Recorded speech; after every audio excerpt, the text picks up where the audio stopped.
Journée parlementaire aussi pour Démocratie libérale à peine 100 km de Villeurbanne. Et là, bien sûr, le ton n'était pas du tout le même. Les amis d'Alain Madelin affichent leur soutien au président de la République. Ils n'épargnent pas Dominique Strauss-Kahn. Une affaire qui, paradoxalement, resserre là aussi les rangs. À Tournu, Daniel Sportiello et Myriam Metaoui. Ah, je vous le dis en provençal. Même les lieux de recueillement, comme l'abbatiale romane de Tournu, ne sont pas à l'abri des échos de l'affaire Méry.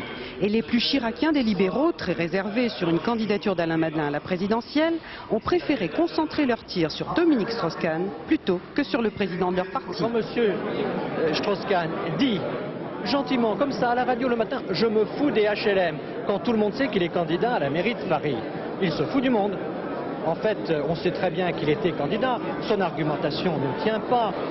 À d'autres, le soin de défendre le président de la République mis en cause dans l'affaire Méry. Je trouve cette affaire particulièrement ignoble, particulièrement scandaleuse. Et d'ailleurs, je crois qu'elle se retourne un peu. Et je voudrais, moi, en profiter avec mes amis pour dire toute notre amitié et notre solidarité avec le président de la République. Et Alain Madelin, confronté à la grogne des députés libéraux, après son soutien à José Rossi et ses prises de position sur la Corse, a connu un moment de répit. Alors mieux vaut attaquer le gouvernement qu'aborder les questions qui fâchent. On nous annonçait un effet Fabius, la grande réforme fiscale, et la réforme s'est enlisée dans les carburants. Et je ne parle pas, après l'effet Fabius, de l'effet DSK.